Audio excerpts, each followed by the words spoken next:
That's going.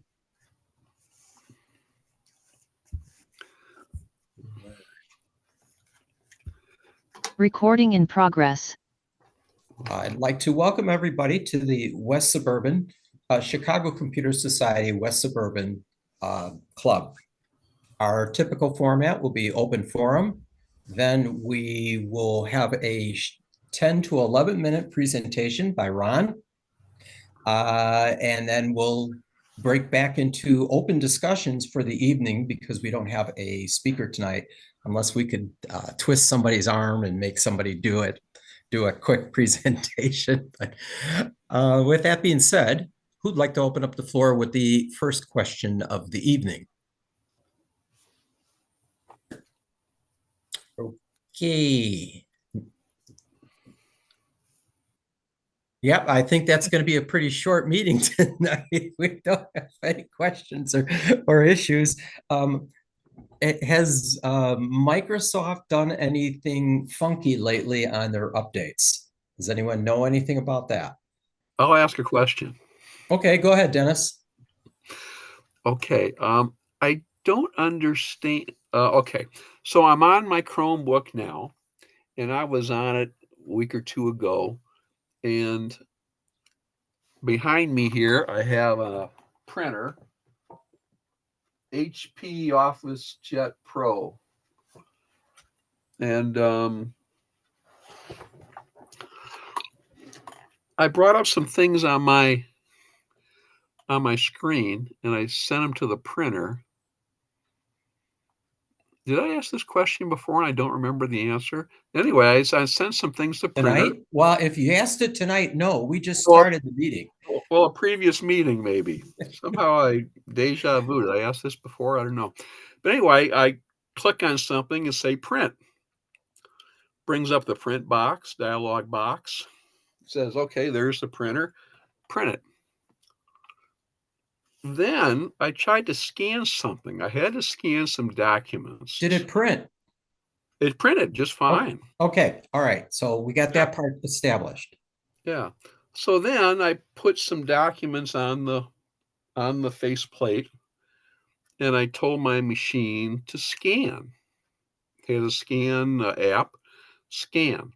So it goes out, just kind of hourglasses for a while, and comes back and says, no scanner found.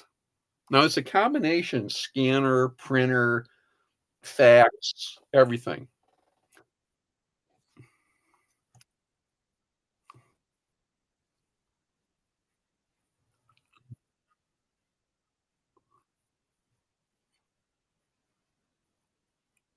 Okay. Let me throw another question at you. Dennis, are you using the HP app to do this? No, it's on the Chromebook. I don't even know if I can add an HP app to the Chromebook, but it's a Chromebook app. I do know on a PC, HP likes to have control over things. And on a PC, they make you download a specific app that goes through a web interface and a server to basically get you to talk to your printer. And then when you want to print to it, you're going to go through this server and it sends it to your printer or it sends it directly. I'm not sure what the hell happens there, but sometimes it works and sometimes it doesn't. And that affects the scanning capabilities too, because it has to go through this web interface to work with it. But sometimes that web interface works and sometimes it doesn't. Okay. I just tell you, I've had frustration with HP. Ron, do you want to inject anything in my thing I wanted to say about HP? Well, you're right about HP being very particular about wanting, control. Is your printer your printer scanner, is it connected to a USB cable or is it connected to a network cable? Actually, I do have. Right now, it's wireless. It's wireless to my Chromebook, wireless. But when I want to use it to my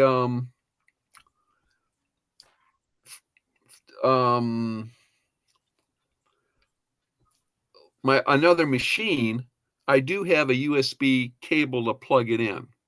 Okay. Yeah. Um, But I didn't try that on the Chromebook because it only has one connection, and that connection is for my mouse. So I didn't try that. But I was just Right. wondering why it didn't seem to work. I was just curious. So as Tim said, it does, a scanner is a different kind of a driver than a printer. And so whether Chrome OS has that scanning driver is kind of the question. So you have an app on your Chrome laptop, your Chromebox or your whatever it is that you're using. There's an app for scanning. Yeah. Well, this is actually an HP Chromebook. Okay. And it has a scanning app. Yeah. It has a scanning app. Okay. So you might have to figure out how to match or connect your Chromebox, your Chrome computer with the HP multifunction device. There may be some great instructions someplace. You could Google Chrome OS and the model of your scanner multifunction device and see how do you make them talk to each other, because that may be all it is your scanner app doesn't see the network connected scanner, your wirelessly connected scanner. And it might also say, oh, yeah, Chrome OS, we can't see wirelessly connected scanners. It might Well, just be. Bob put something in the chat kind of interesting. HP Smart App in Google Play Store. And Bob has his hand up. So Yep, Bob has his hand up. Go ahead, Bob. Do I elaborate a little? I have a little experience with this sort of thing. I have a Chromebook set up for Linux, but through the Chrome browser, it does much the same thing. If I want to print anything, I just simply set it up as though it were printing through the HP. In the case of HP, the HP print and scan app that is called the Smart App. That works for probably about 80 to 90% of modern HP printers, even some of the older ones. And what it's doing is basically connecting as though this were a networked wireless printer, and it does it over the air, and it uses some protocols that are a bit different from the way Windows does it. It's more similar to the way Linux does it, and that's why you see some similar things happen. Whereas it'll search for the scanner and then take a long time. And then if it doesn't find it, it'll come up and say, no scanner found. That's a very Linux thing to do. In Linux, we have something called, we have a scan app that is almost universal for all Linux. And right now it escapes me and I'm in Windows. But anyway, for a Chromebook, this app should allow you to both set up and test and make sure everything's communicating. And it won't need a special driver because apps bring drivers with them. Oh, And this is an HP specific app, so it should work. okay. And Yeah, there are plenty of instructions. I use that HP Smart as well. And it's got all these various different features where you can scan, you can mobile fax, print documents, change the printer settings, print photos, and as well as got a help and support feature in it too. And the other thing you may discover is that your printer scanner may need a firmware update. Hmm. Those are also over the air. Okay. Have you done a firmware update on that lately or checked on that? No. Okay.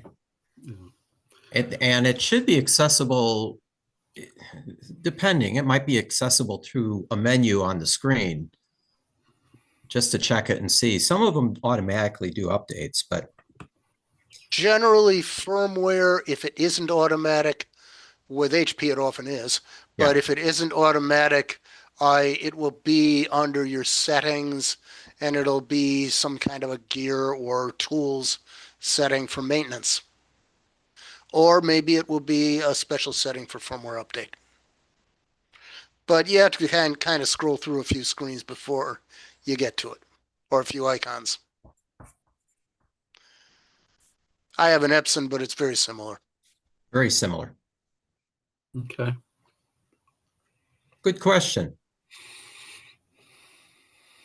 All right. I was asking earlier if did Microsoft send out any updates or any changes lately that we Well, need to know about? of course, people are still having a few problems with 24H2, but since 23H2 is coming near its end of life, we have to consider our options. Mhm. We either bite the bullet, do what we can, and fix whatever problems show up, or we end up with an obsolete operating system that is not going to do as well with future updates, Mhm. especially security.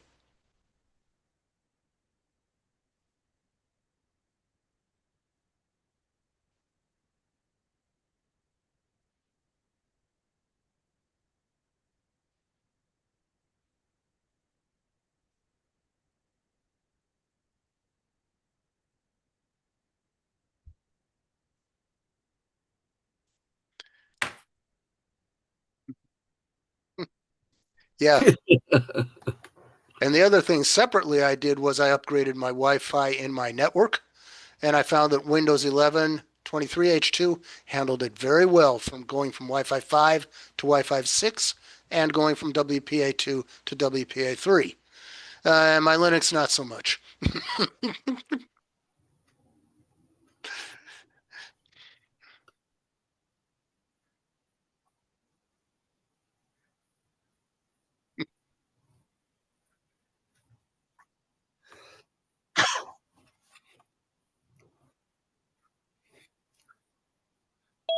Mhm. Yeah. But as far as Windows goes, I am impressed with how well Windows 11 handles Wi-Fi upgrading, and even upgrading the Wi-Fi card inside the computer. It does a lot better than some other operating systems. Mhm. Or, with Linux, it varies from distro to distro.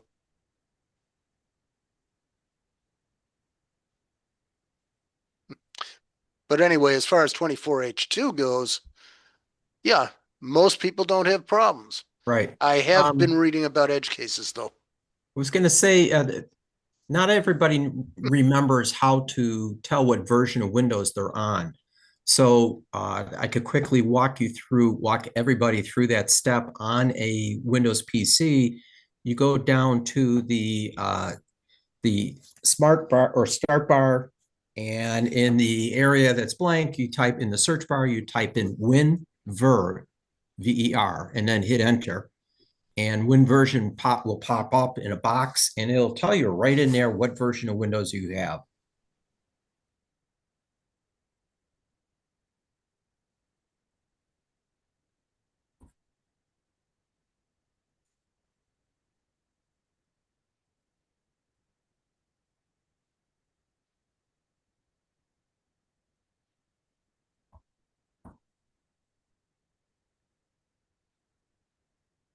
And another way to get there is just type into your search box in 10 or 11, system information.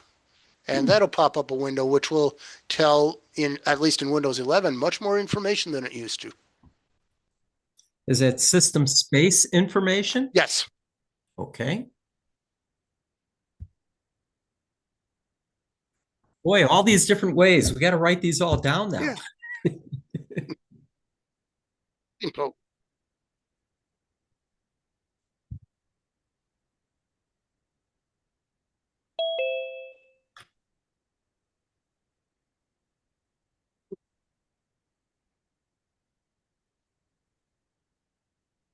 Okay, but I just wanted this for people to easily be able to find out what version of Windows that they're running.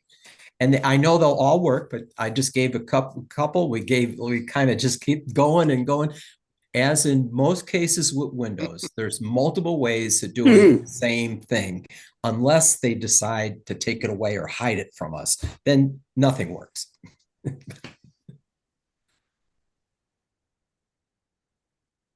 Right, that's right. You got a problem, but you can't fix it, you know.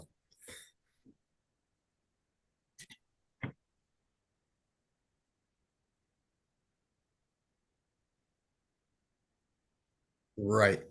Well, currently today they're still working. Do we have some more questions for the group? I see some new faces that have popped in. So one of if you've used Outlook, the real program Outlook, the one that's a desktop app, not something that Microsoft has put out recently called Outlook New or New Outlook, but the new Outlook in the last 30 days has had a lot of upgrades, and it is much closer in parity to the Outlook the Outlook 2016 or the Outlook 2019 or the Outlook 2022, I think. So ultimately, the Outlook desktop application is going to go away. Microsoft's not going to have it anymore.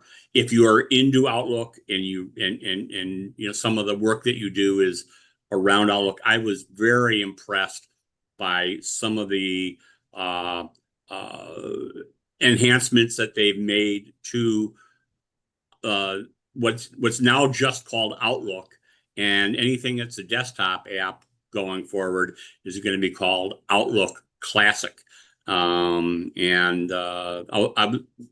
surprised.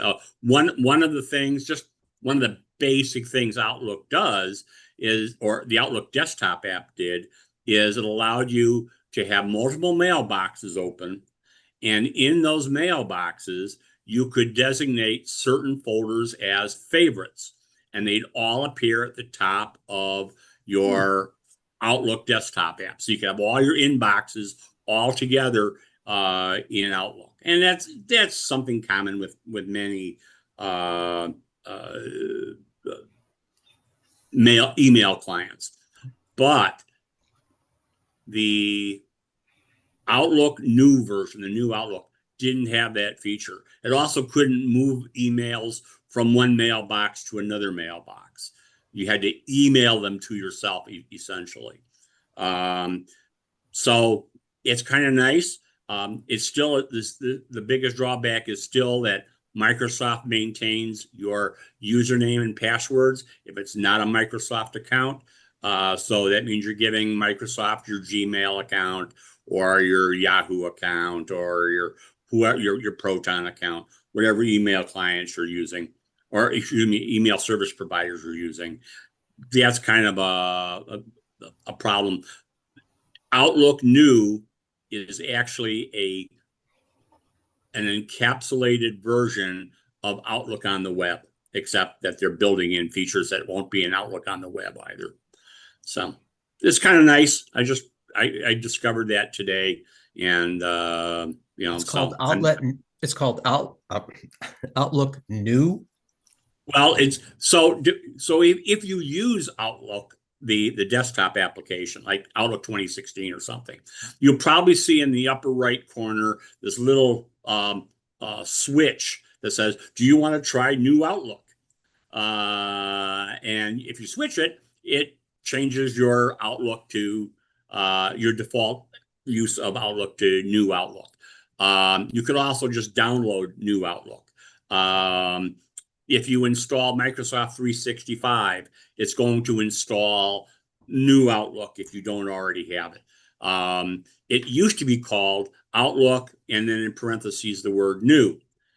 It now only is just Outlook, and the new version of the old Outlook desktop app is now called Outlook Classic, not Outlook 2016 or Outlook 365. It's just called Outlook Classic. So just some renaming to confuse people. It does a good job of confusing people. And but there was a lot of complaints that it wasn't reaching parity with a basic Microsoft Office application. And it really has improved over the last 30 days.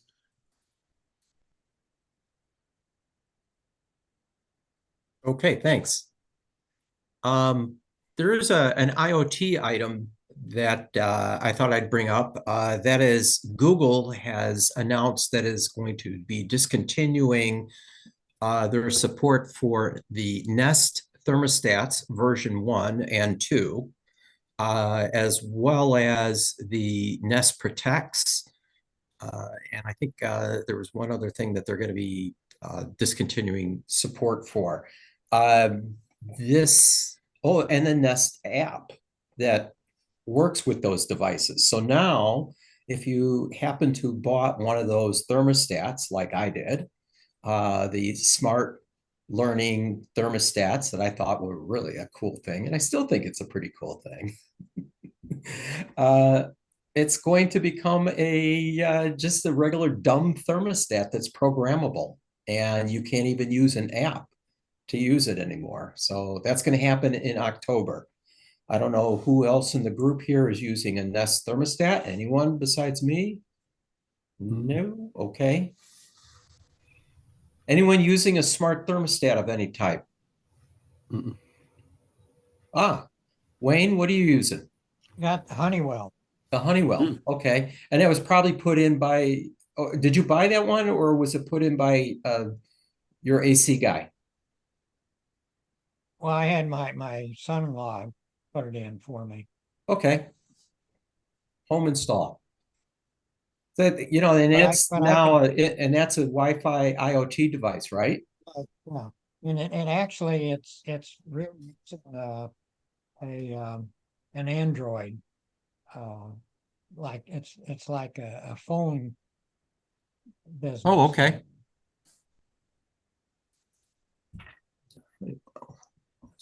But I could control it with my phone. Got an app called T. Now, let's see. Google did buy out Nest almost more than 10 years ago. So these thermostats have been under their control for them. The bad part is I'm part of that ecosystem, and I'm not happy about the fact I'm going to be losing the support. And I haven't figured out what I'm going to do about it, because I just got the notification last week. So me and millions of other people. Well, what's the primary thing you got out of using the app, Sanford? Well, let me just answer a question. Will, if yours has got if it's silver around the outside, that's more than likely the earlier versions. It's the white face one. Those are the newer used versions. That's an easy way, but you can also go up to the thermostat itself, and you could go to settings and about, and it'll tell you on there what version it is. Back to Dennis, your question was, what did the app do? Well, the app allowed you to remotely program it. You could set it, you could do your scheduling remotely. If you're going to be traveling and you're going to be going out of town, maybe you'll set your thermostat to a vacation setting. And when you're coming back, you go, okay, I'm flying back in. Let's cool down the house now, or warm up the house, whichever it may be. And you could do that remotely and have the house be temperature ready for you when you got home, but yet you still can be able to program it and still save money when you were away on vacation. So the question becomes, and then one more thing, if I wait, but before I get back to you, Bob, it was a smart learning thermostat, which I did not necessarily employ much of, but what it was supposed to do is it would figure out your schedule. If you had a routine schedule that you generally follow, that is, you got up, You went, did these things in the house, you left, you went to work, you came back, or the kids show up at a certain time, it will start to figure out people are home at these hours and people are not home at these hours, and this is when you go to bed.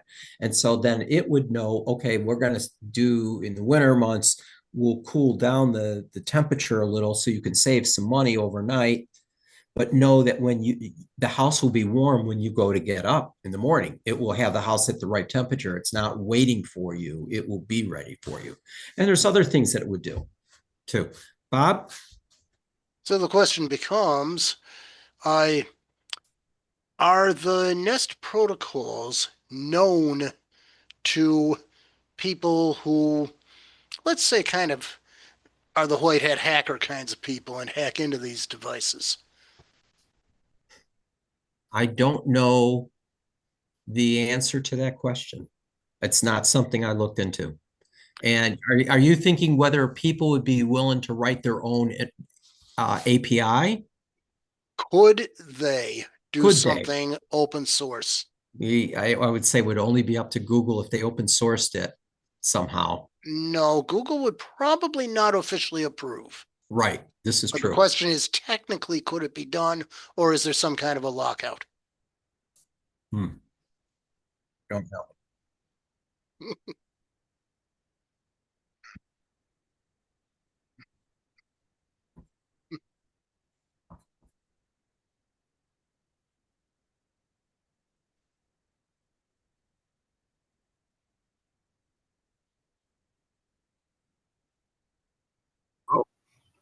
Yeah. Kind of like Microsoft. They do that too.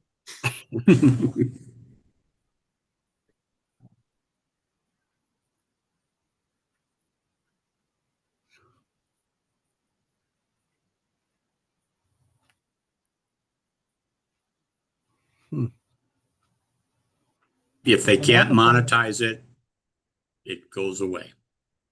Right. Another thing that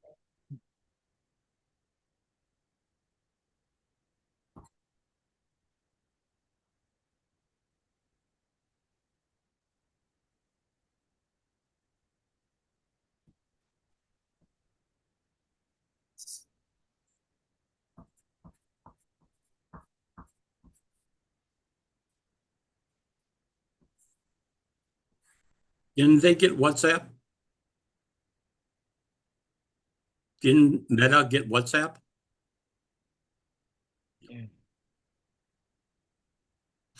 Bert, did you have your hand up? You're muted, Bert. There you go. Here I am.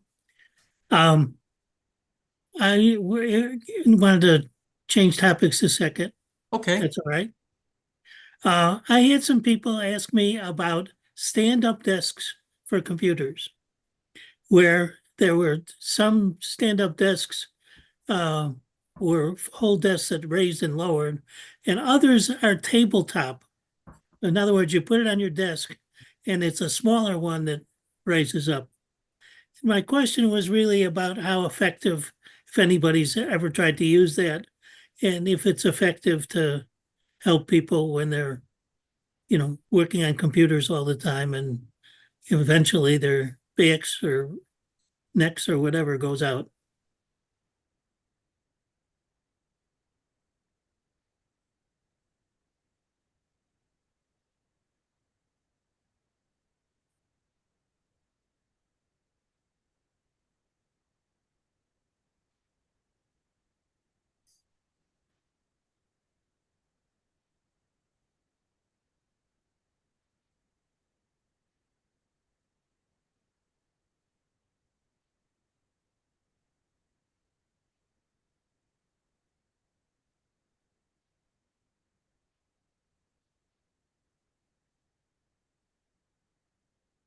Well, there was another question that came along with that, and that's about a mouse that has a ball in the mouse where, you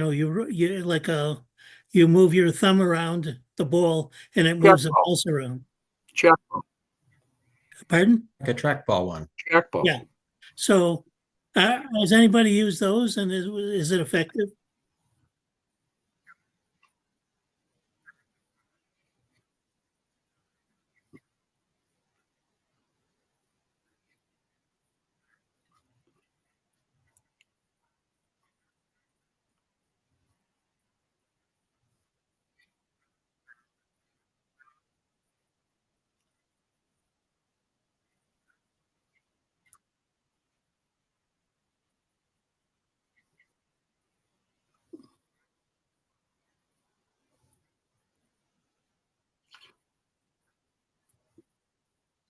There is a learning curve. I've had one for, geez, at least 10 years. I've moved from one computer to another, and I just love the thing. I mean, rather than moving, I don't need any work area to move my mouse around or anything. I just flick my thumb and I can, and you set your set your speed. So one flick of the thumb, you can go all the way across the screen with your mouse if you want to. I just love the thing. I love the thing. Has anybody used one with two monitors?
I use a second monitor that sits above my laptop.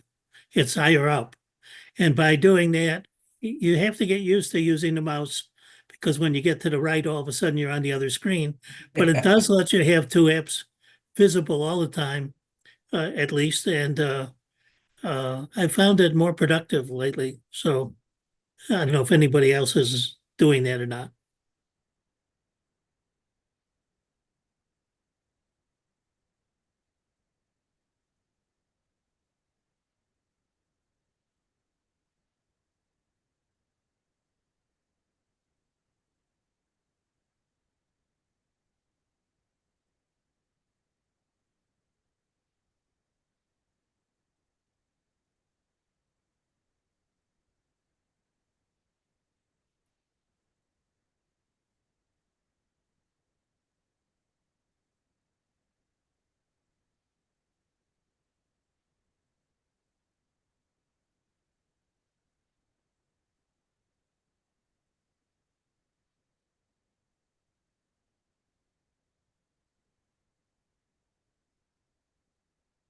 Well, you Ron, have are to you- just take the monitor and raise it up so it's higher than the laptop screen.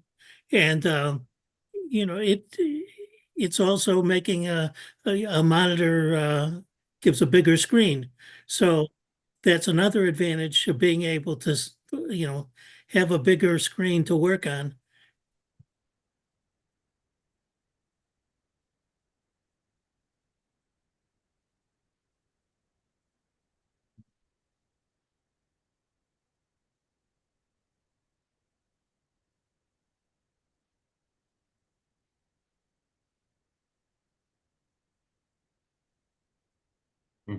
Ron, are you using dual monitors? So Ron's taking it to the next level. He uses four monitors. Would you, Mine would are in you, would you like to mine are in a elaborate on square. this? And say that again. My monitors are in a square, so upper left, upper right, lower left, lower right. And so what now I don't use a trackball mouse. I use a standard 5-button mouse. Two buttons for control, this scroll wheel, then a couple side controls. But I just kind of move my mouse around in a circle to find out where am I. They're lined up using Windows. In this case, it's a Windows computer. Windows display preferences allows you to stack the monitors in a square and just kind of float between them with your mouse.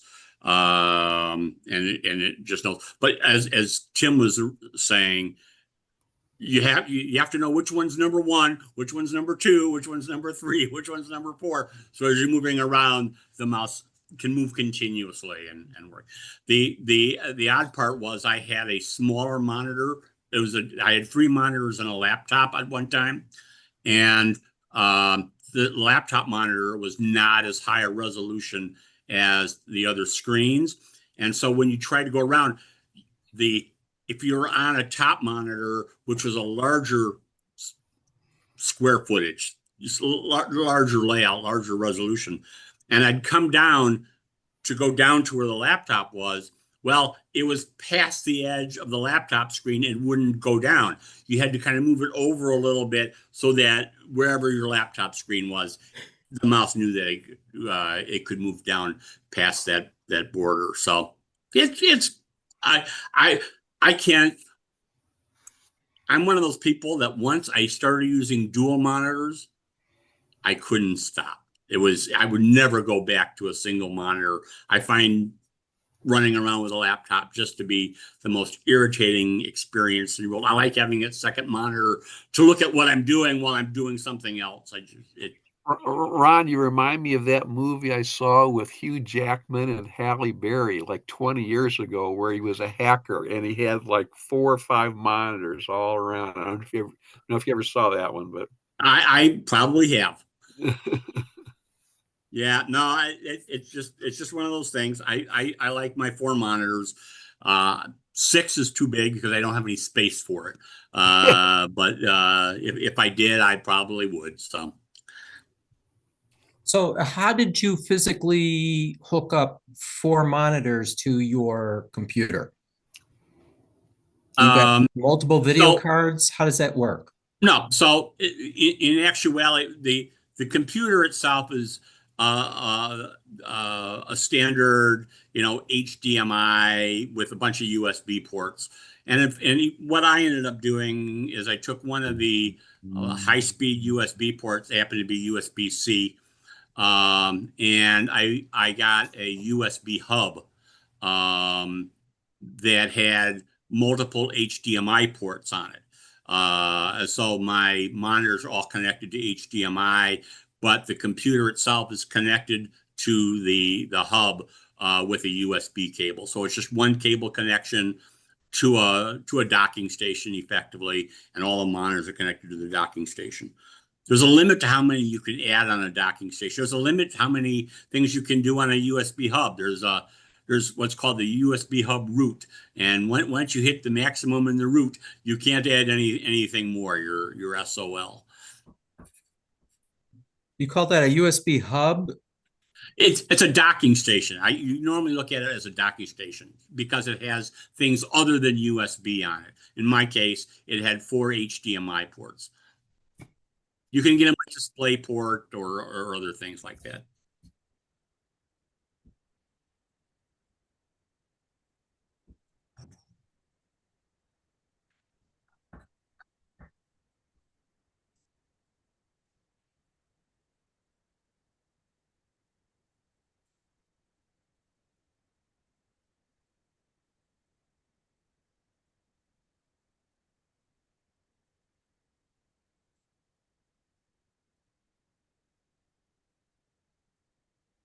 Hmm.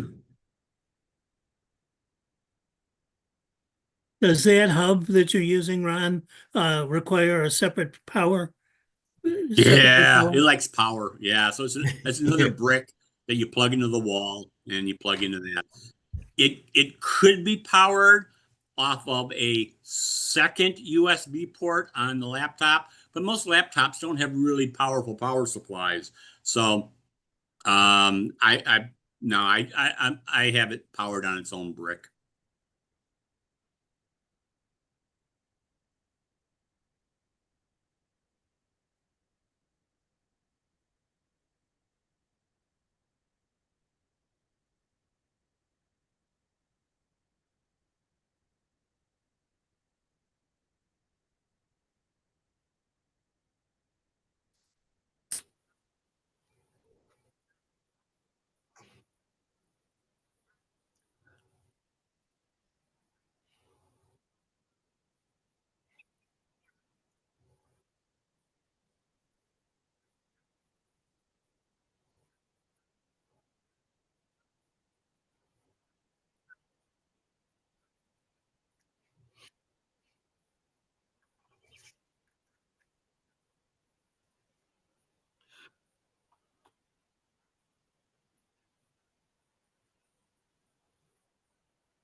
Yep.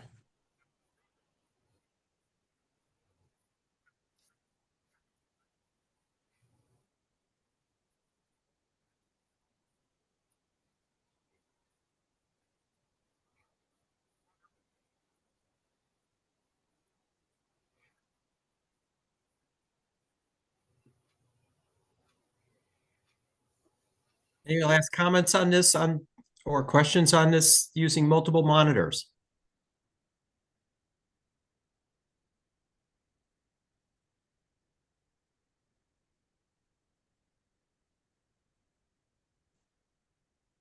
Hmm.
Okay, thank you, Tim. I'm going to conclude our open forum. Oh, wait, Bert, go ahead. I saw an ad this week for a Western Digital Elements 24 terabyte drive. I didn't know they ever got that big. 24 terabytes probably would be better than a NAS or anything else, except it's USB 3.0, so it must be slow.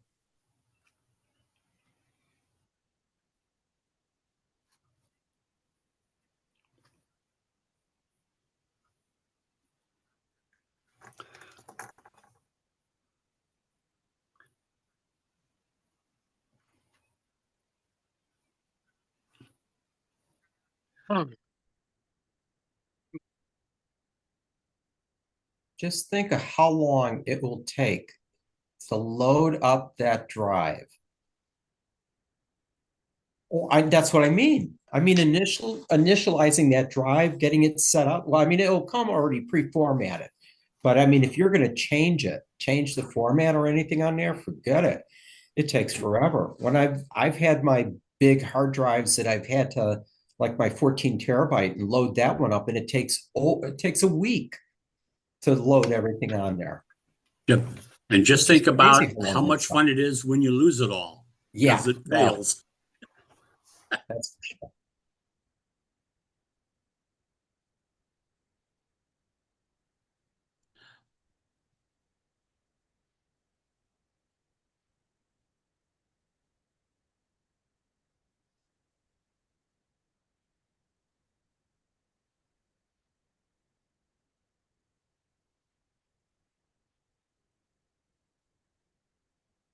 Right, which is the reason for those large hard drives that, like Bert is talking about, a big 24 terabyte drive would be used to back up as an external offsite drive. So that's what I would use it for. I mean, I'd back up to it and then move it offsite, or part of my cycling of drives. But you got to have something that's going to be at least a couple of times bigger than what you actually have, so you have space to expand into it. So if your NAS server has 14 terabytes, a 24 would be pretty good. Give you a little elbow room. It's also about $500. Yeah, okay.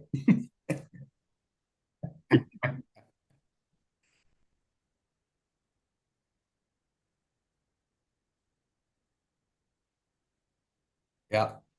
Yeah. Anyways, let's we need to move on from there. Any other last questions? Okay, before we get into our presentation, I do need to throw a little commercial in here, and that is to encourage all our members to post the poster that has been sent to you, to take it to your local library and bring it up to their desk and say, would you please post this on your community service board? And that's all we're asking you to do. You turn around and you walk away and let Beata know that you've submitted it to a particular location. So with that being said, if you don't have a copy of it, let me know or let Beata know, and we'll be happy to get you a copy of this poster. It's a simple color piece, one-sided, print it out, take it to your library. The more eyes that see this, the bigger our membership can become. With that being said, I'd like to open up, move this over to our presentation tonight by Ron. Ron, would you like to take it over from here? I will be glad to. So this is a short presentation. The presentation, I've called it 10 to 11 minutes for Windows 11. And it's basically, should I stay where I am, or should I go on to Windows 11 or give up entirely? I'll give you a little bit about me, just so you have some idea about, is this guy crazy? Yes, I am. I use Windows, I use Mac OS, I use Chrome OS, I use Linux. I can break them all, and try and fix them. So, that's the kind of life I lead.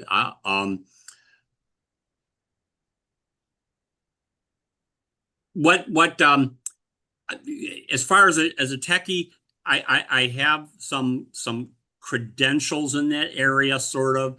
I still think Post-it notes and index cards are a good thing.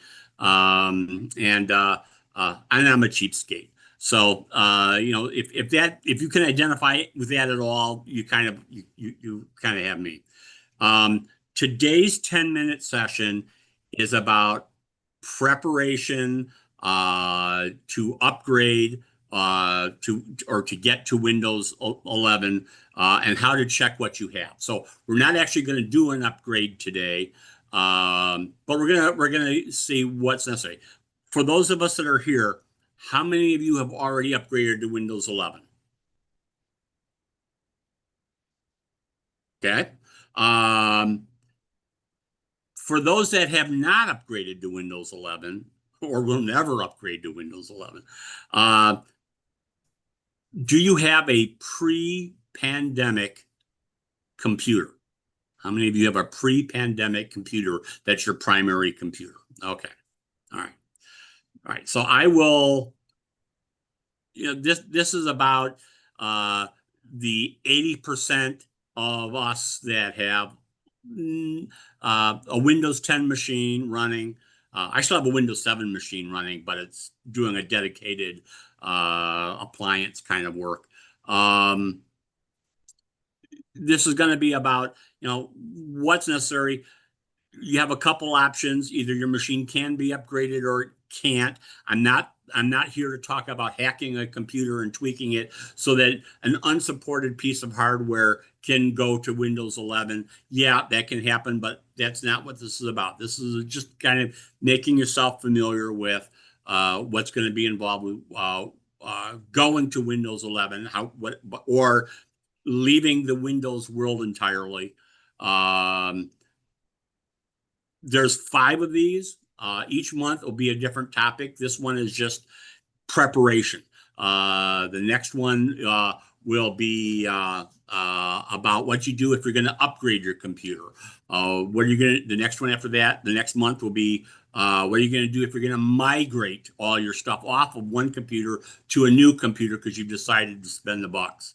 And then we're actually going to do an upgrade, and we're also going to do a migration.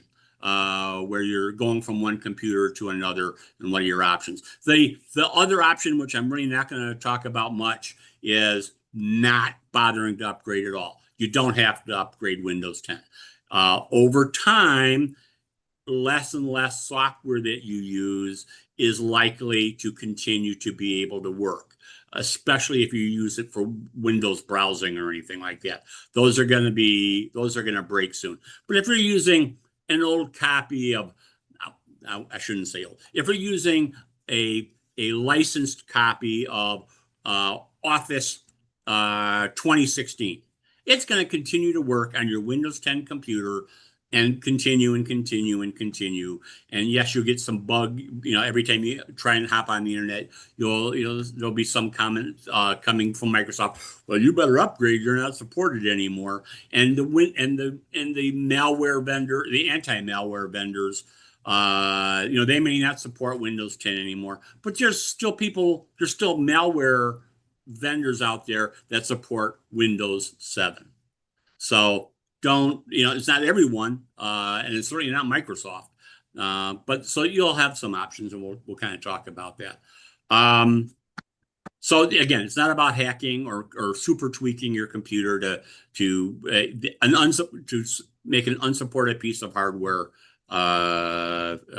still usable with the current update to Windows 11. That doesn't mean that it's going to work a year from now when Microsoft makes more changes to it. And they have pledged to make 2 updates a year still, which could be very drastic. Like we hear about this 24H2 release of Windows 11. A lot of people are up in arms about it. Other ones don't care. It just works. So this is about the decision to go to Windows 11. And I hope to show you how it's done in the least painful way possible. And it's about what you can expect. So to start with, if you're going to prep, if you haven't done Windows 11 and you know someone who you're going to help move to Windows 11, probably the most important thing is to get, at least as far as I'm concerned, is to get an inventory of what there is there. And you want to know what apps are there, what peripherals are there, because some peripherals may not be supported in the new version of Windows, and you'll have to figure out, what to do. Parallel printers haven't been supported in a long time.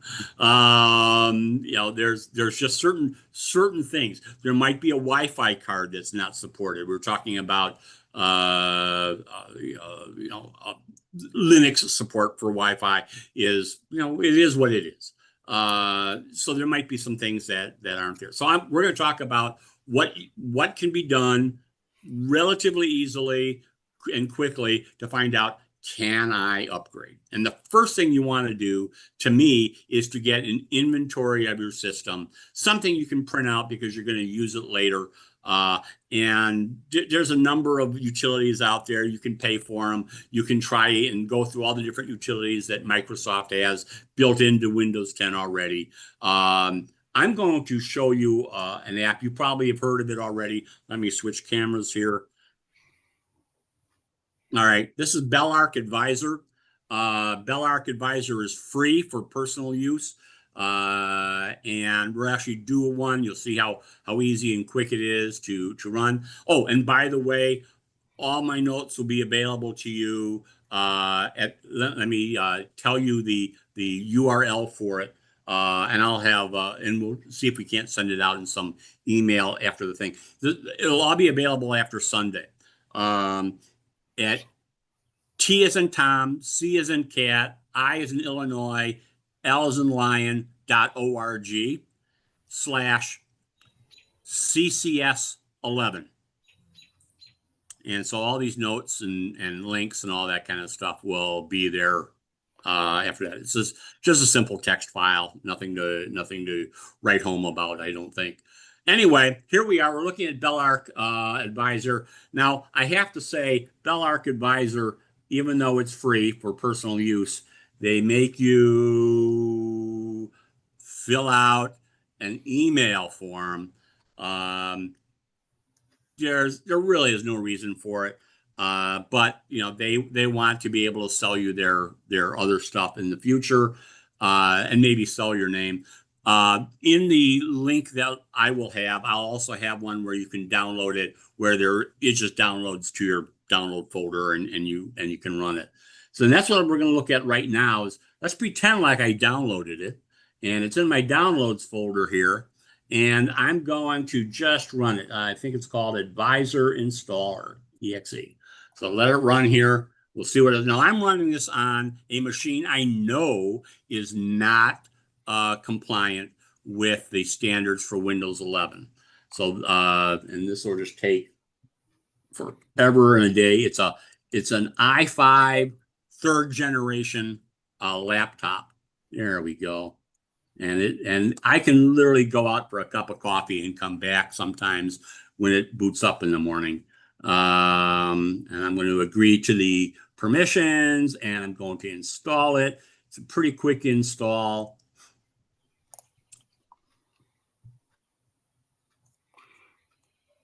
And it's asking me, it's preparing, and I'm going to say, yes, go ahead, please. I'm going to get rid of my IO bit in uninstaller window here. Let's try that again. And oh, it's got more. There's recent security additions. It wants to install some more. All righty. It's updated with the latest. I agree to whatever they're telling me. Now, they don't send any of this information back to Belarc. This is strictly local on your machine. There's no additional communication going out now that it's updated. It just sits here and runs through. And basically, it's doing everything Windows itself. All this information that's in Belarc Advisor is also available directly in Windows if you want to go to all the different places to pick it up. Have any of you used Belarc Advisor before? Okay, no. There's a few names. Okay. All right, so we're cranking away here. You can see it's going through my entire system on a 3rd generation Intel Core i5. Back when they made Ultrabooks. That was a while ago. So there's some paid software which is available as well. I'm just giving this out as free. The paid software, which I'm pretty fond of, is a product called AIDA 64. It's had a few owners over the years. It's always been out of Europe. It's AIDA and the number 64. There is a free trial, but most of the information is heavily redacted. So there's the paid version is it's a cost, and you may not want to pay for it just to do the upgrade. And Belarc Advisor should be more than enough. It's just a lot. So what Belarc will do, it might be a 5 or 6 page report, and AIDA will be a 100 to 150 page report. So there's just a lot more detail that AIDA is going to come back, which you may not ever need to do an upgrade. Still cranking here, screaming along at, we're now at 65% of the last section. And again, oh, and this is a machine that's running Windows 10 on 4 gigabytes of memory on a standard 2.5-inch hard drive. So again, not your speediest of pieces of equipment. But I still use it. It's what I take when I travel because I don't care if it gets lost.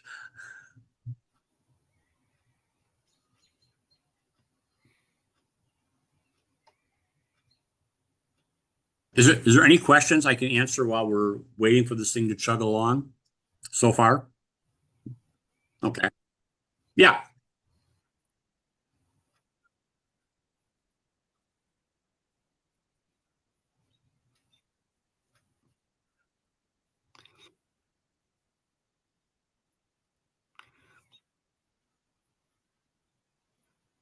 Right.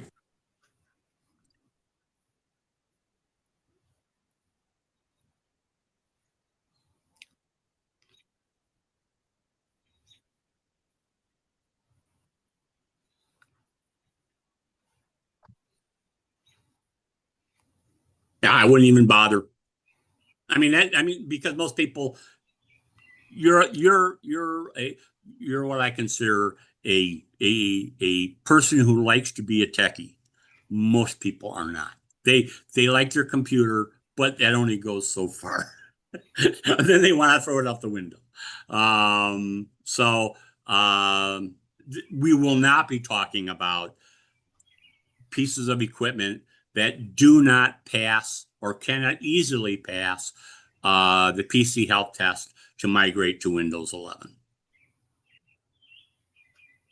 Again, that's way too much customization and tweaking.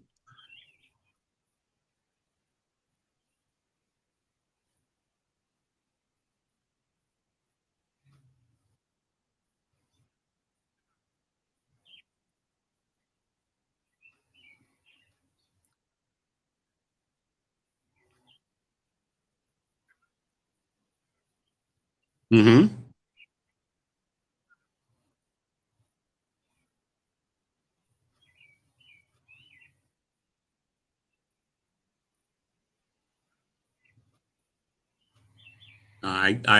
In this day and age, that might have been acceptable back in 2005, 2010, maybe still. It's not acceptable anymore. Unless you're never on the internet. You never connect your computer to the internet. It's air gapped. It stays at home, and all it does is you use it for editing the pictures you take off of your digital camera, and that's all you use it for. It just doesn't make any sense not to keep your computer updated anymore. Your information is so easily stolen. If you're using Xfinity, if you're using I can't remember who the big cable companies are outside of this area. I was just up in Lake Geneva. Charter is up, I think, up in Lake Geneva. You're on a party line. You're not. You have a whole bunch of other people on the same network you are at the same time. And, it just takes some malicious people to mess with you. Look, it's done. Belarc has finished its report. So that's what I think. Is that a good answer, Tim? Okay. So the Belarc report will give me a bunch of information. You're talking about, what version of Windows are you running? This says I'm running Windows 10 Professional. What language? It gives me some specifics about. I have to look here. I don't have my glasses on. Maybe I should put my glasses on. Or actually, what I can do is I can get out of gallery mode here and look at presenter view. All right. Oh, there we go. I need to make sure this is. Now my. If you share your desktop, we could see that in full screen. Well, it's on a different computer entirely. That's a camera that's shooting another computer. Okay. So, let's see here. But I might be able to do it using, let's see if I can see that. No, none of these are that camera. No, because it's just another camera that I'm shooting out there. Can you see, does it, Sanford, you can make me the speaker. I can't make myself the speaker. So you can make me the primary so I can show up as the person on the big screen. I'm not showing up on my end. Make you a co-host? Is that do that? Okay, I made you a co-host. All right. Now let's see here. Yeah. So on mine, your face is the full screen. You poor guy. Yeah, I'm sorry too. So do you see on the big screen, on the speaker screen, do you see You're highlighted, but you're just one of the squares. one of the little squares. Right. Okay. So are you in view, speaker view View profile. Let's see. Can I in the change- upper right No, corner? that's you. View. Oh, I see. Speaker view. Got it. All right. Each So one does of that us- show? Yeah. Each one of us also has the ability to pin you in No, Zoom. that's not There it. you Well, go. No, that's you've not got a it. speaker No, view. that's not it. No, that's not going to be it. That's not going to be it. No, I just want to make sure that you have the biggest picture possible of seeing it, and that'd be if I was taking up everyone's speaker screen, and for not exactly sure if all you're seeing is a little tiny screen, it doesn't show you anything, and I do need to be closing up. I promised only be 10 minutes. I will figure out different things going forward. Anyway. This is going to tell you. It's going to tell you all the applications you have installed. So let's move that down here. I'm going to open this up, make it full screen here. All right, and it will tell me over here. There we go. All the users on my account. So you might have multiple people on one computer. If you're going to migrate to a new computer, you need to know all who's on the old computer. It's going to tell me. What's this here? This is going to tell me all the updates that have been done to Windows. And let's see here. Here we go. All my software license keys that it has license keys for that it can see. You can't see all the license keys. A lot of times you can't see the license keys for subscriptions. But maybe some of your installed software might show up. Let's see here. We'll scroll down. Okay, come on, babe. Maybe I should use my mouse. You need to be able to scroll down. There we go. Here's all the different software and the versions of the software. You want to make sure you check it out. Make sure that, hey, you might not need some of the software that is that you don't use anymore. You might not have to worry about migrating it. Or it might be software which is not compatible with Windows 11. This just kind of gives you a base point to go forward. The next thing you want to do is inventory your peripherals. You want to check what things are connected to my computer. Do you have an external hard drive? Do you have printers that are, kind of, old in the tooth, long in the tooth? Do you have a custom mouse or a custom keyboard? Do you connect your mobile phone to your computer? So you want to know all the things that are going to have to connect when you upgrade to make sure that A, you have the right drivers, and B, that you are,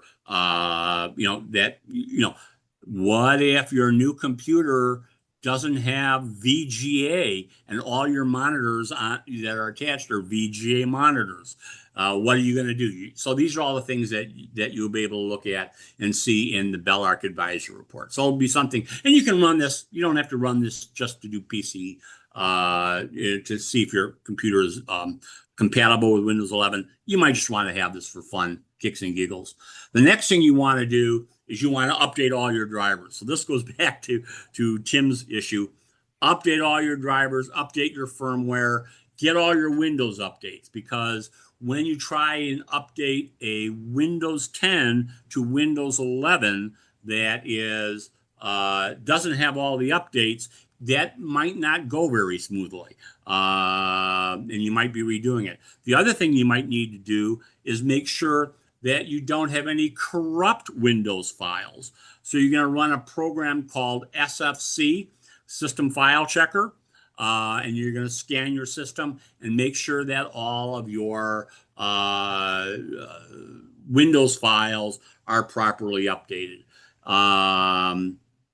Then one of the last things you're going to do before you actually check is you're going to check your event logs. So there's an event log viewer, and the two event logs that you want to check are your systems event logs and your application event logs. And you're going to look for errors and warnings. So I'm going to open up an event log here real quick. So I'm just going to type, I popped up my start menu here, and I'm going to type in the word event. I didn't type it in any place. I just started typing, and let's see, event viewer is one of my options. I'm going to start it. Again, this is all in real time, so you can see what happens here.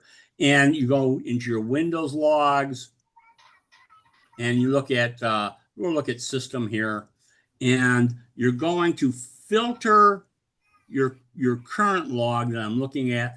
And all I care about is I want to see warnings and errors. So it's going to open them all up. I have 18,000 events in my systems log. Got to enumerate all of them before it can open. This is one of those times when you can go out to the refrigerator, pick up a nice refreshment, come back and sit down. But again, I wanted to let you see, this is how long things take, especially the older your computer. If your computer is from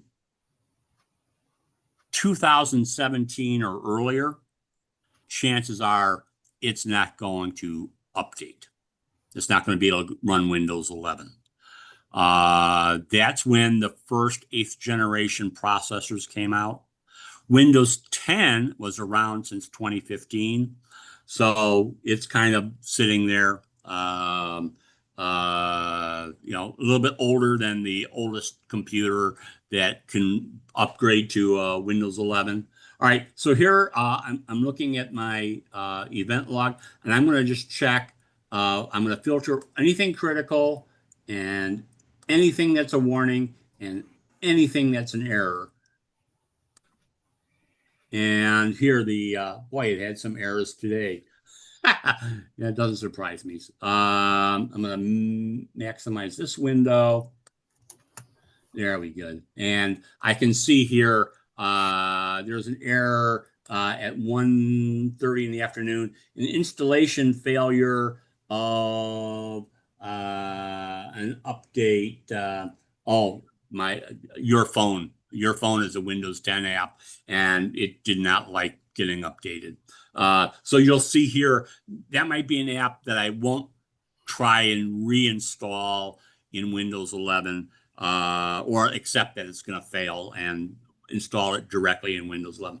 But this will give you some idea about what things aren't working right. And if you're, you might be able to figure out what the corrective action is and get rid of as many of those as possible. Things that have happened in the last week, 2 weeks, those are the ones that you want to look at. Things that happened 2 years ago probably don't matter anymore on your laptop.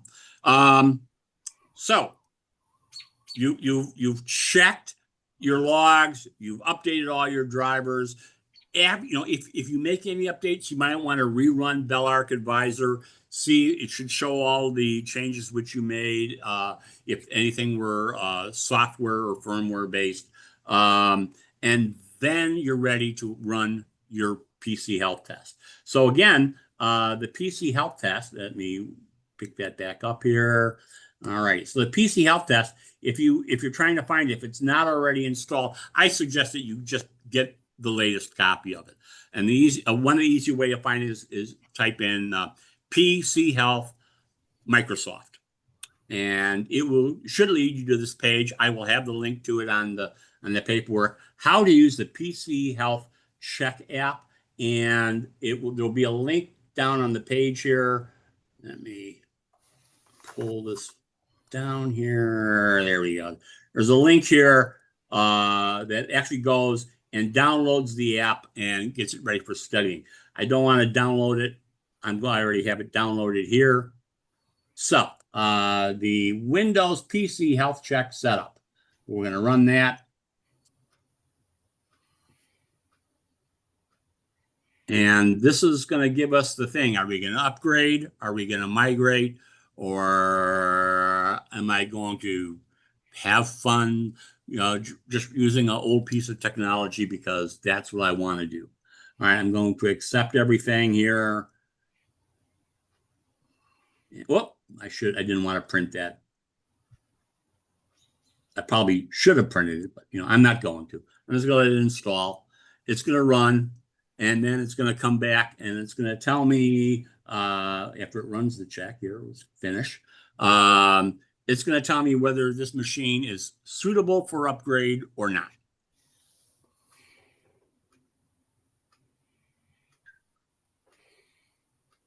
Here it comes. All right, so it popped up behind my dialog box here. There we go. My uninstaller. Here we go.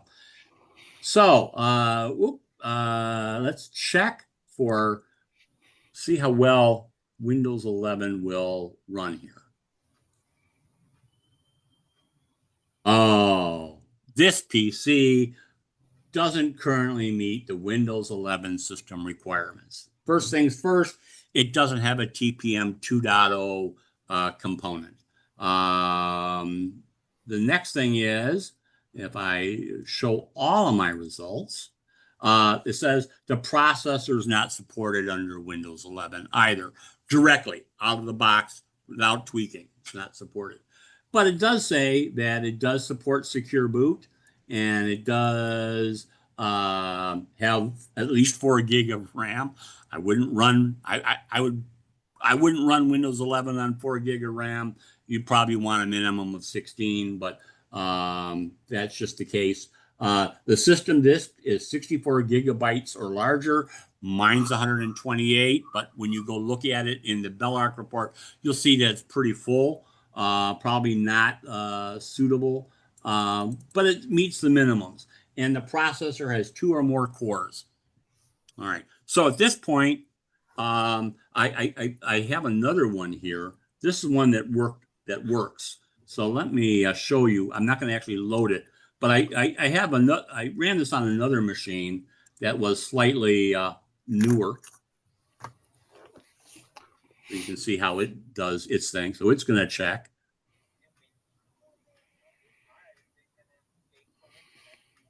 And it says it does meet the requirements. Microsoft says that's great news.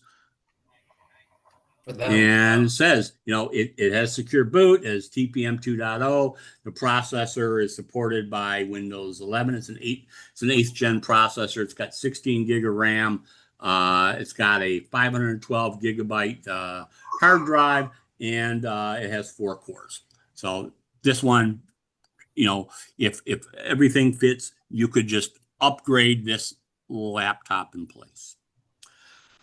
So now that you know that, the next thing you want to know, because especially if you're going to upgrade, you need to make sure you know your user administrator username and password. That might be what you normally log in as, but if not, you have to kind of know it before you do the upgrade, because there may be some things you're going to need to do after the upgrade, and it's going to need to know what the a username is that has administrator credentials, privileges, role, whatever. And another thing you're going to want, which you can now do now that you know what's going to happen, is you just got to start looking for a backup device, because you never want to. You really want to try not to upgrade without backing up your old system first. Something might get lost in the translation. It would be nice not to lose all your photos that you took of your grandchildren 20 years ago. Or maybe you do want to lose pictures of your grandchildren. So depending on the results of the PC health test that says whether the system is supported or not. If it's supported, you can run the upgrade. However, you might not want to upgrade. You might just want to get a new computer anyhow because you want to. I'm the cheapskate, remember? So I'm the guy who's probably going to say, I'm going to upgrade.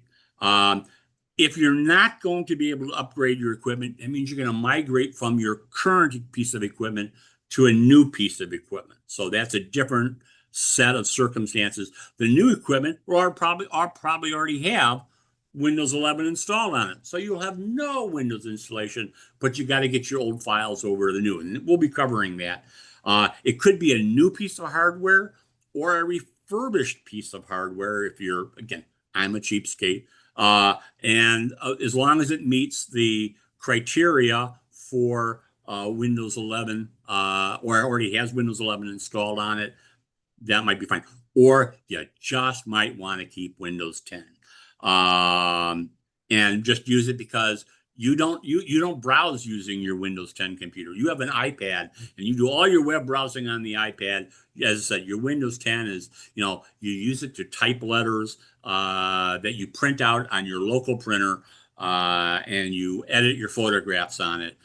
Maybe you even edit videos on it, but it's not, it doesn't hit the internet. And if it doesn't hit the internet, you can continue using it for a long, long time. The other thing to do, you can migrate by going to Mac OS or Chrome OS. The Chrome OS could be a Chromebook or a Chromebox, or you can take an old piece of hardware that you have and put Chrome OS on that and have basically a new computer if it supports. But that means all your work is going to be done in the cloud. And you may not want to be doing cloud work. I'm going to go back to my camera here. You may not want to have your stuff in the cloud, especially if it's Google's cloud. Although Microsoft's cloud isn't much better. You might want to say, hey, I am just going to use my iPad and my iPhone or my Android, my Samsung phone or my Pixel phone, and use the cloud. And that's a good thing too. That's another option for migrating. Or you can say, I'm going to start learning Linux, and you can have a Linux system, and just get past all the nonsense of the different Windows operating systems. You're just going to migrate your data. That's the last session. That'll be in September. That's it. I am done. I'll take questions. Next month's session will be on what to do just before you upgrade. So that is the June session. The July session will be what to do before migrating, which means you're going to a different computer. The meeting after that will be the August meeting, which will be, we'll actually do an upgrade. It'll be a fast upgrade because I'll videotape it and I'll make it run at high speed so you can watch what happens, because that can take hours.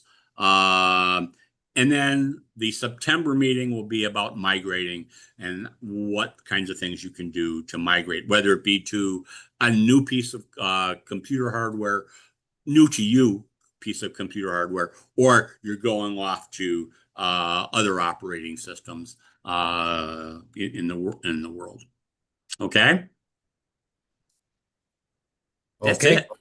Okay. That unfortunately, I'm sorry, it was longer than 10 minutes. That was a little longer than 10 to 11 minutes. But I since I blew you up to full screen, I'm seeing behind you.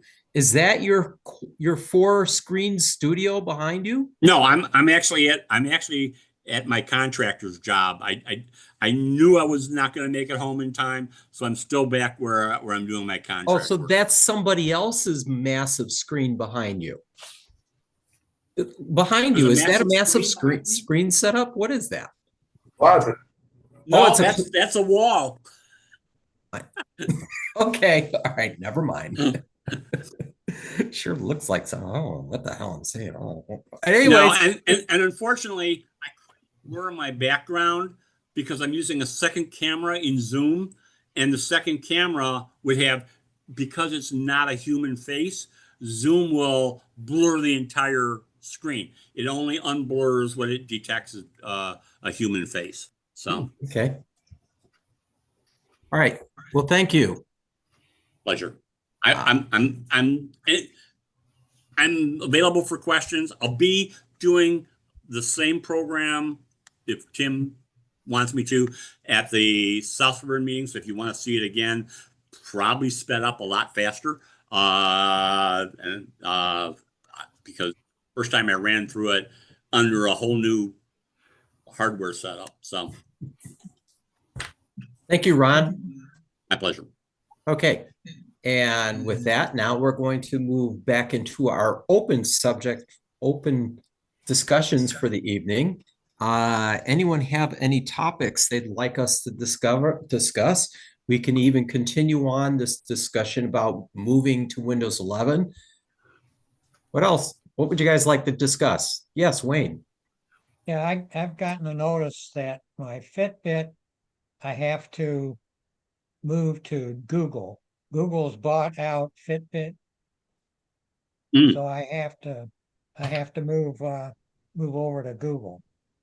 I Okay. have to What does do that? that by next year. I think January or February next year. Is your data moving too? Yeah, So it just means you have to open an account with Google for Fitbit? oh yeah, I've got several Google emails, so I have an account, so that's not a problem. Okay. Did they send you a notice of some kind, Wayne? Yes, Or- yes, I got an email from Google, or telling me that they've purchased Fitbit, and that you're going to have to move over to Google because they're going to drop the Fitbit app that I have now.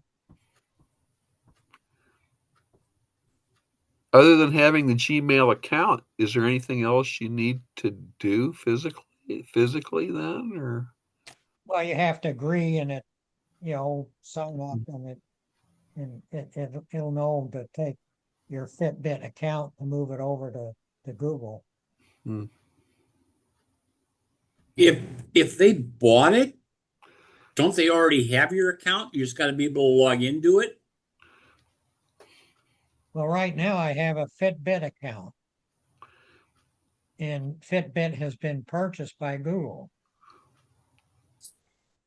So So did Google create a new app that you have to log into to use your Fitbit? I think you have to, I don't know, I haven't searched it real closely because I still have some time. Because this sounds similar to what they did with Nest, is Yeah, they created a new app and you had to use the new app even with the old hardware, the hardware being your Fitbit. yeah, But you yeah. had to use the new app to get in to access that data. But I don't know. Tim, did I see your hand up?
How many do you have to pick out to move, Tim?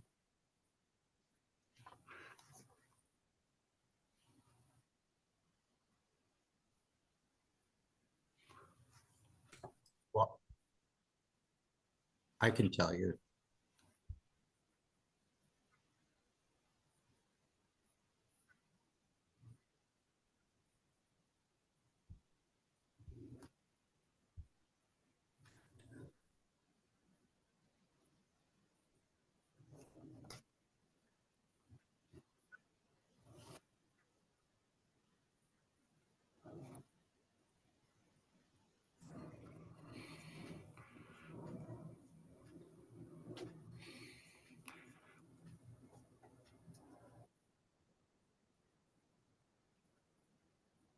When, Tim, when do you need this by? Can you give us a deadline?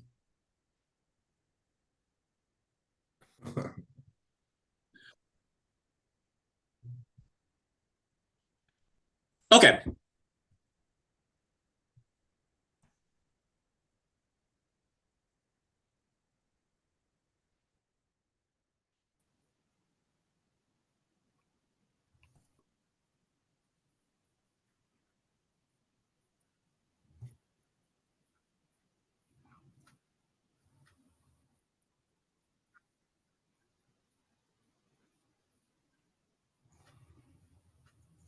There are 19 videos currently posted for 2025.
Okay. So shall we continue on our grand open topic for the evening and see what people have come up with? Bob, I know you were involved in some meetings today. Did you guys discuss anything of interest? Well, the meeting I was in was a Linux group, a Linux user darn. group. That's not us. It wasn't Windows. Okay. And the other meeting I've been in this week was a technology user group. And what were they doing? Oh, they were talking about a historic display involving drones and coordinating hundreds, if not thousands, of drones in a show, in Cool. various shows. Those are always So, cool. yeah, well, the fellow who was presenting it, I was trying to figure out how the software was being used, and it included the open source program Blender, which has a drone show plugin.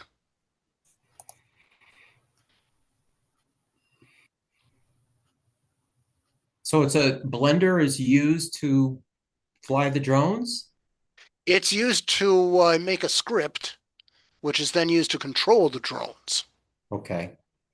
In other words, it's like scripting a movie or scenes from a movie. You start with storyboarding and you move up from there. And there's about actually a total of 10 different steps involved. Mhm. It's just fascinating stuff. Fascinating stuff.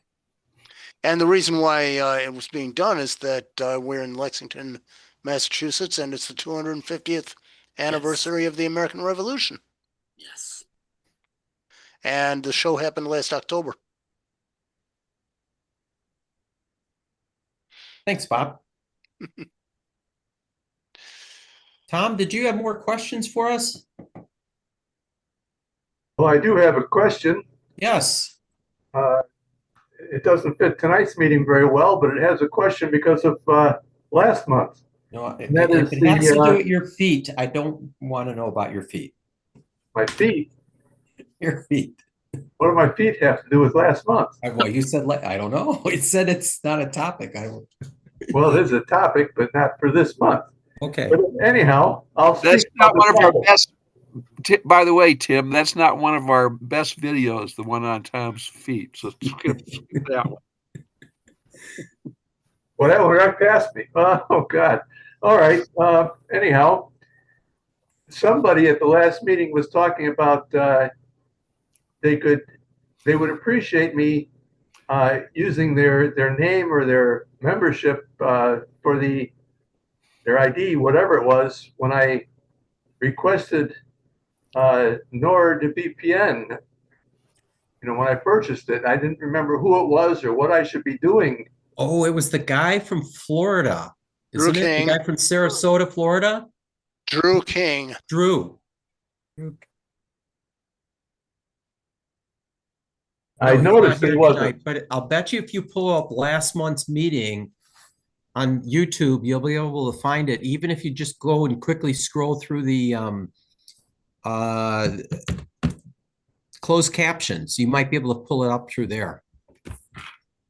Okay, I'll find And while you're at it, give it a thumbs up. Yep, that's right. Give that video a thumbs up too. And see if it's one of our top 10 or top 20.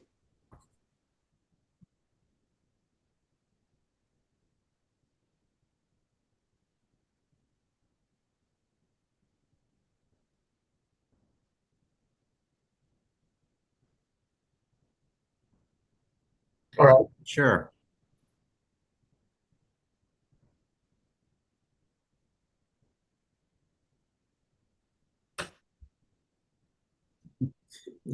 Or even for 1 minute, give it a thumbs up.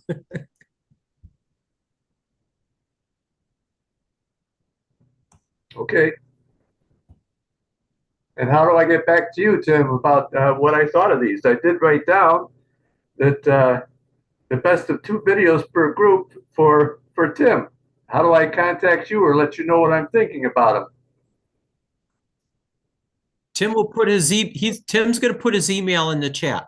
In the chat. Okay. Tim, put your email in the chat.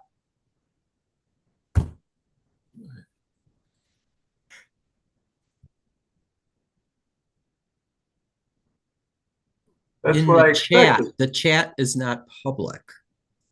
If I can get to it, so can anybody else in public.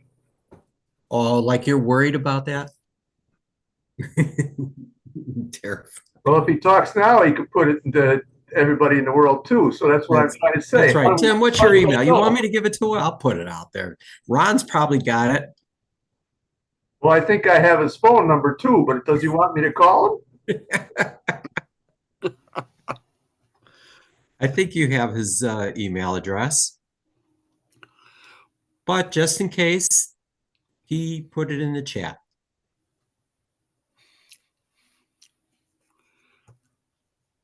I was just trying to point out that if he wants this done by us, how are we going to let him know? That's right. I think that's a very valid point. That might be a better way of saying it. I said, Yep. how am I going to let him know? How are we going to let you know? Put it That's that right. way.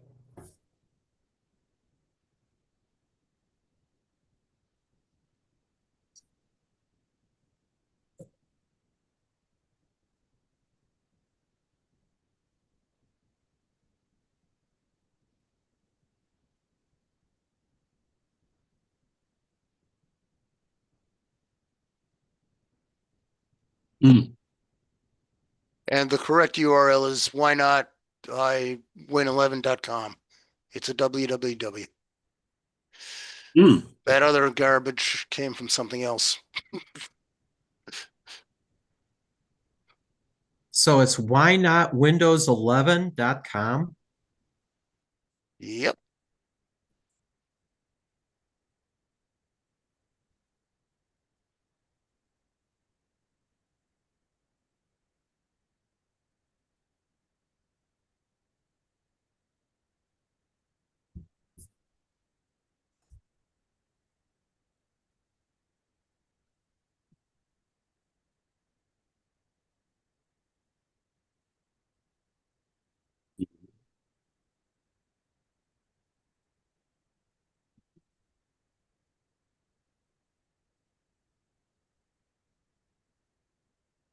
Yeah, it's a different presentation, and they do cover different details.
It's my understanding that from 7 or 8, that it's a clean install is required.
Okay.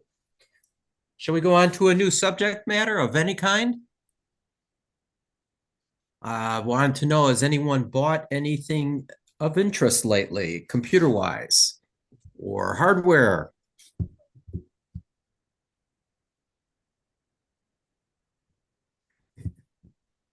Okay.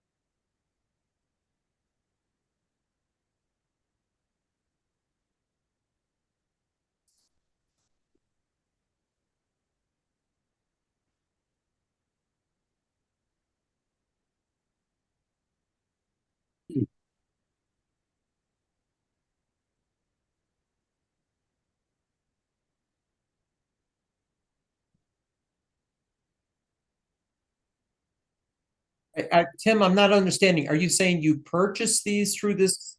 Okay, so what is this site?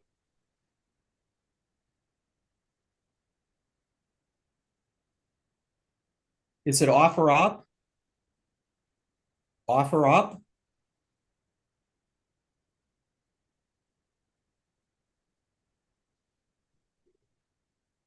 Oh, shop Goodwill.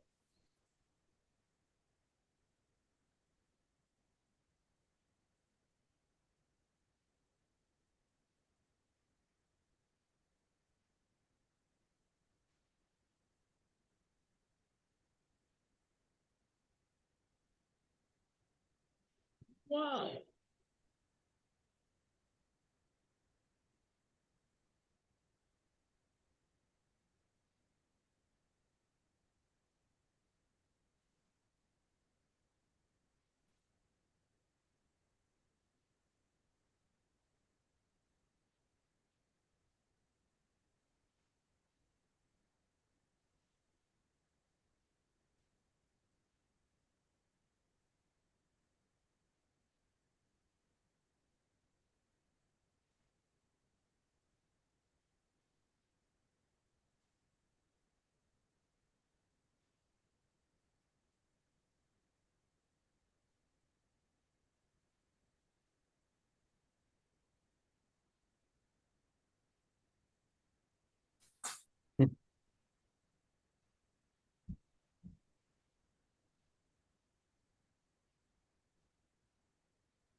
So do you have to go to your Goodwill store to pick this stuff up? And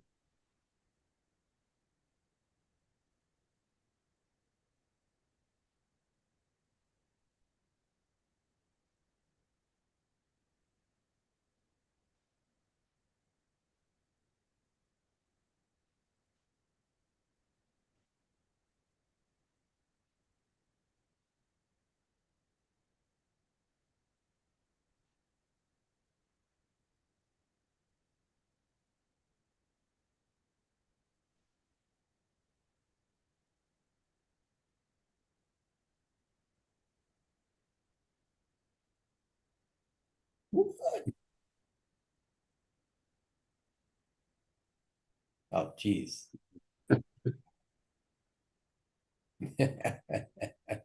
Is there a minimum required on the bids?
Hmm.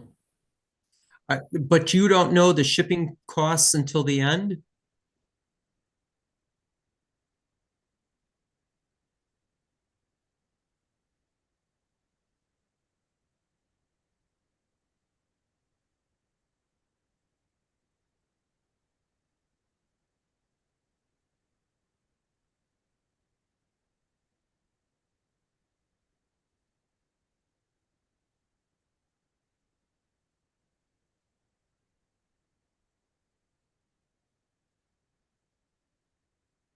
Hmm.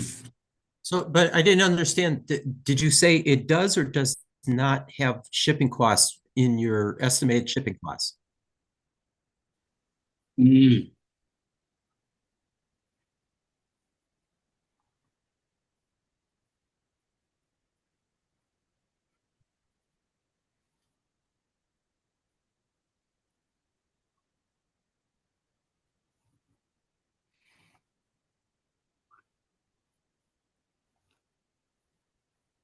Hmm.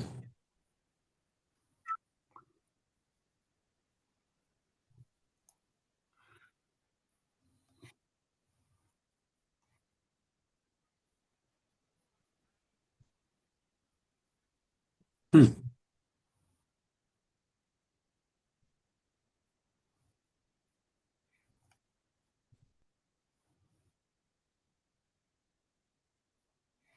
So is this tax deductible?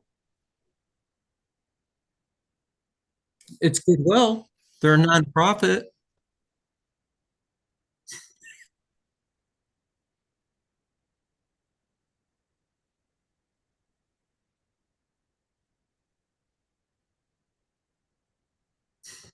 Hmm. Make it a me.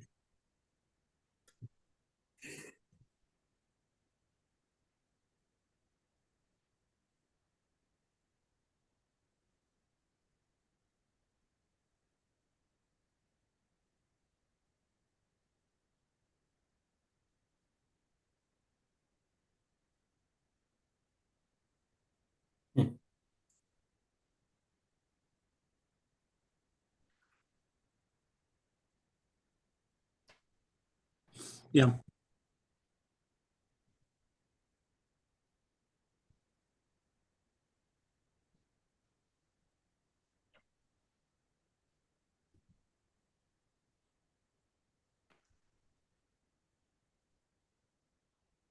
Oh, okay.